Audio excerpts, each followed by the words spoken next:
बहुत समय पहले की बात है।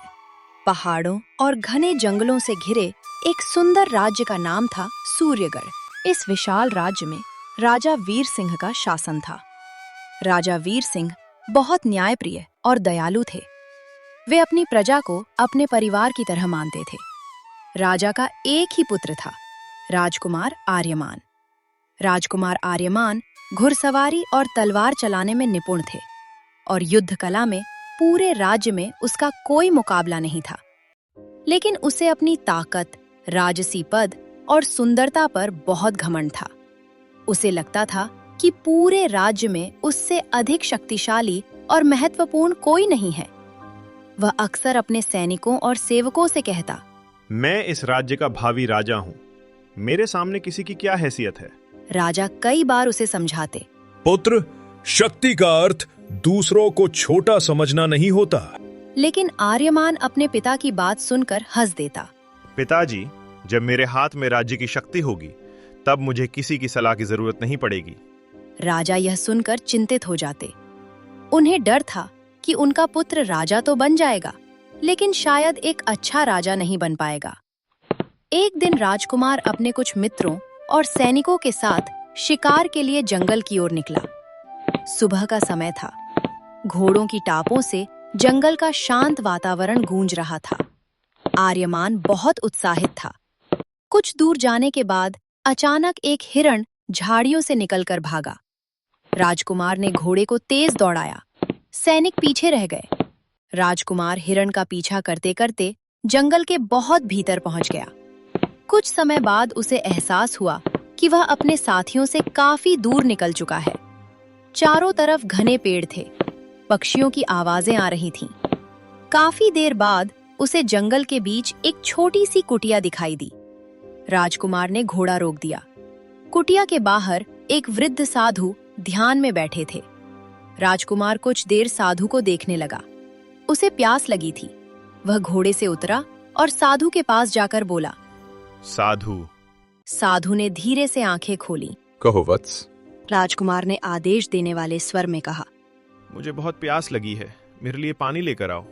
साधु शांत रहे। उन्होंने कुटिया की ओर इशारा करते हुए कहा, वत्स, कुटिया के अंदर जल का पात्र रखा है, तुम स्वयं जाकर पानी पी सकते हो। राजकुमार को साधु का यह जवाब अच्छा नहीं लगा। वह बोला, तुम जानते नहीं कि मैं कौन हूँ। मैं इस राज्य का राजकुमार हूँ। तो क्या राजकुमार होने से तुम स्वयं पानी लेकर नहीं पी सकते? राजकुमार को यह बात अपमान जैसी लगी। वह बोला, मेरे आदेश का पालन करना तुम्हारा कर्तव्य है। वत्स, किसी मनुष्य की महानता उसके पद से नहीं, उसके व्यवहार से होती है। राजकुमार का क्रोध और बढ़ गया। तुम मुझे उपदेश दे रहे हो?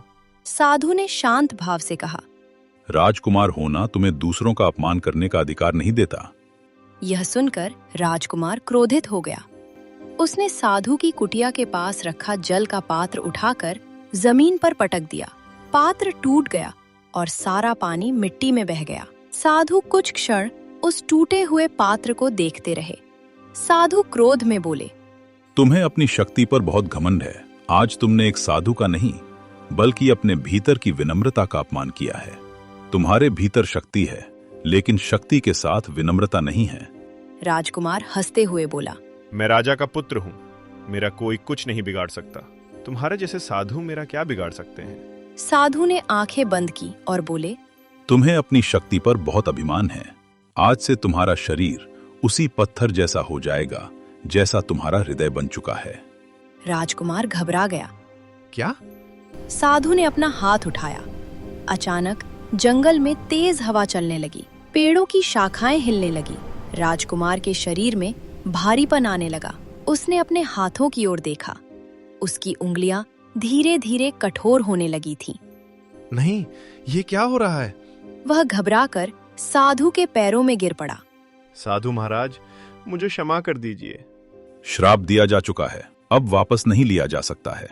राजकुमार रोते हुए बोला, मुझे एक अवसर दीजिए बाबा, मुझसे भूल हुई। साधु कुछ देर मौन रहे। उनका क्रोध शांत हुआ। फिर बोले, श्राप वापस तो नहीं लिया जा सकता है, लेकिन तुम्हें मुक्ति का एक अवसर दिया जाएगा। राजकुमार ने उम्मीद से उनकी ओर देखा। तुम्हारा शरीर पत्थर बन जाएगा, लेकिन तुम्हारी आत्मा इसी संसार में रहेगी। राजकुमार कांपने लगा। और मैं वापस मनुष्य कैसे बनूंगा? जिस दिन कोई ऐसा हृदय तुम्हें स्पर्श करेगा जिसमें तुम्हारे पद का लालच नहीं होगा, तुम्हारी शक्ति का भय नहीं होगा और तुम्हारे प्रति कोई स्वार्थ या द्वेष नहीं होगा, उसी दिन तुम्हारा पत्थर का शरीर टूट जाएगा। राजकुमार कुछ और पूछ पाता उससे पहले उसका पूरा शरीर पत्थर का हो गया। वह वहीं जंगल के बीच एक पत्थर की मूर्ति बन गया।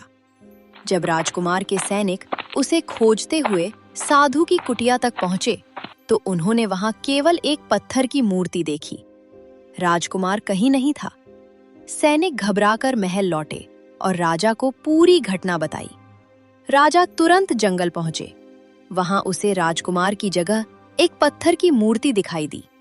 अपने पुत्र की पत्थर की मूर्ति देखकर राजा की आंखों से आंसू निकल आए। उन्होंने साधु के चरणों में गिरकर कहा, महाराज, मेरे पुत्र से बहुत बड़ी भूल हुई है, कृपा करके उसे वापस मनुष्य बना दीजिए। राजन, श्राप वापस नहीं लिया जा सकता, लेकिन मैंने उसे मुक्ति का मार्ग दिया है। वो मार्ग क्या है? क्या वो कभी वापस मनुष्य बनेगा? हाँ। राजा की आंखों में उम्मीद जागी। कब?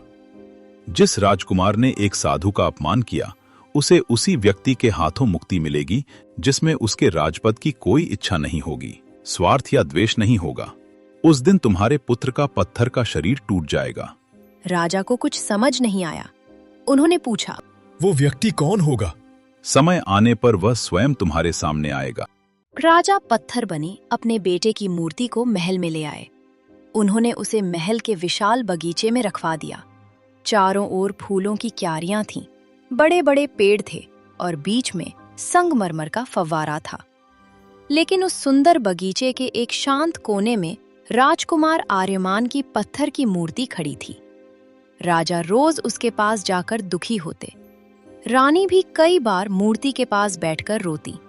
दिन बीतते गए, राजकुमार की मूर्ति वहीं खड़ी रही।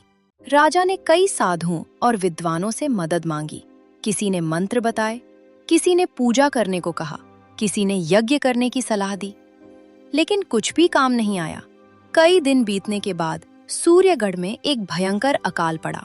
बहुत से गरीब परिवार काम की तलाश में दूसरे गांवों और शहरों की ओर जाने लगे। उन्हीं लोगों में एक लड़की थी, चांदनी। चांदनी अपनी माँ के साथ रहती थी। वह बहुत साधारण जीवन जीती थी। उसकी माँ बीमार रहती थी। अपनी बीमार माँ के इलाज के लिए काम की तलाश में एक दिन वह महल के बाहर पहुंची।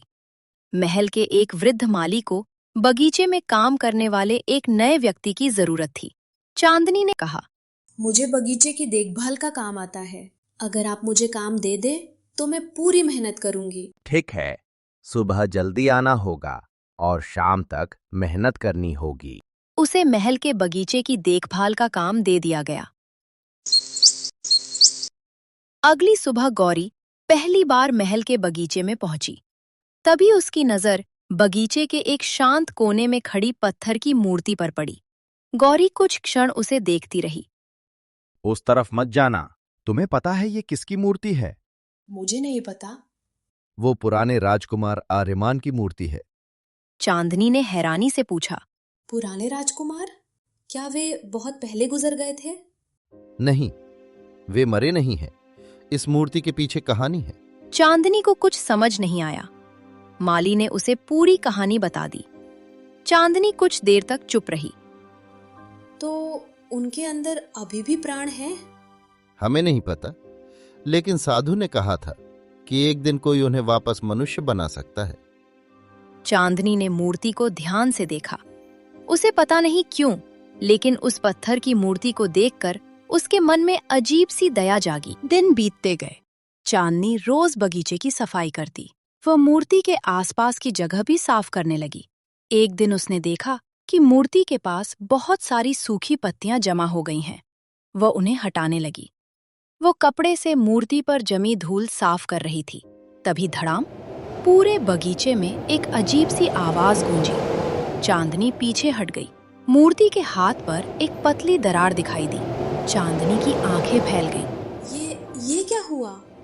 दरार धीरे धीरे मूर्ति के हाथ से पूरे शरीर में फैलने लगी आसपास रोशनी फैल गई। बगीचे में मौजूद माली दौड़कर आया और अचानक पत्थर टूट गया। धूल के बादल के बीच एक युवक दिखा। कुछ क्षण तक वहां पूर्ण शांति रही। फिर युवक ने धीरे धीरे आंखें खोली। वह राजकुमार आर्यमान था। चांदनी डर के कारण पीछे हट गई। माली भागता हुआ महल की ओर गया। महाराज, महाराज, क्या हुआ? राजकुमार वापस आ गए। राजा को विश्वास नहीं हुआ। वह दौड़ते हुए बगीचे में पहुंचे।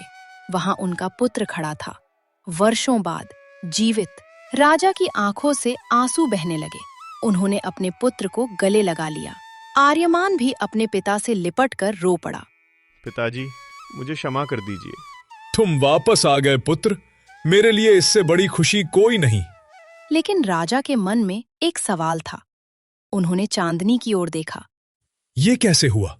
चांदनी ने घबराकर कहा, महाराज, मैंने कुछ नहीं किया, मैं बस सफाई कर रही थी। तुमने मूर्ति को छुआ?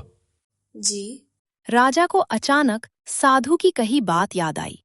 राजा ने चांदनी की ओर देखा। अब उन्हें सब समझ आने लगा। चांदनी, तुम्हारे स्पर्श ने मेरे पुत्र को वापस जीवन दिया है। महाराज, मैंने तो कुछ भी नहीं किया। राजा मुस्कुराए। यही तो तुम्हारी सबसे बड़ी विशेषता है। राजकुमार के वापस मनुष्य बनने के बाद पूरे सूर्यगढ़ में खुशी की लहर दौड़ गई। आर्यमान कई दिनों तक अपने कमरे में रहा। उसे अपने पुराने व्यवहार की सारी बातें याद आने लगीं। एक दिन उसने अपने पिता से कहा, पिताजी, इतने वर्षों तक मैं पत्थर बना रहा, लेकिन असली पत्थर तो मेरा हृदय बन चुका था। अब तुम्हें अपने जीवन का दूसरा अवसर मिला है। अब मैं समझ गया हूं पिताजी, मैं इसे व्यर्थ नहीं जाने दूंगा। कुछ दिनों बाद राजा वीर सिंह ने राजकाज की जिम्मेदारी राजकुमार आर्यमान को सौंप दी। लेकिन अब आर्यमान पहले जैसा नहीं था। वह गरीबों की बातें सुनता, किसानों की समस्याएं समझता, साधुओं और बुजुर्गों का सम्मान करता और हर व्यक्ति से विनम्रता से बात करता। एक दिन राजा वीर सिंह ने चांदनी को बुलाया। चांदनी, तुमने मेरे पुत्र को नया जीवन दिया है। तुमने बदले में कभी कुछ नहीं मांगा। तुम्हारे जैसे निस्वार्थ हृदय वाली लड़की इस राज परिवार के लिए सम्मान की बात है। कुछ समय बाद राज परिवार और चांदनी के परिवार की सहमति से राजकुमार आर्यमान और चांदनी का विवाह पूरे रीति रिवाजों के साथ संपन्न हुआ। जिस राजकुमार को एक साधु के श्राप ने पत्थर बनाया था, उसी श्राप ने उसे एक सच्चा इंसान और योग्य राजा बना दिया। चैनल को सब्सक्राइब करें, वीडियो को लाइक करें, शेयर करें और कमेंट करें। धन्यवाद।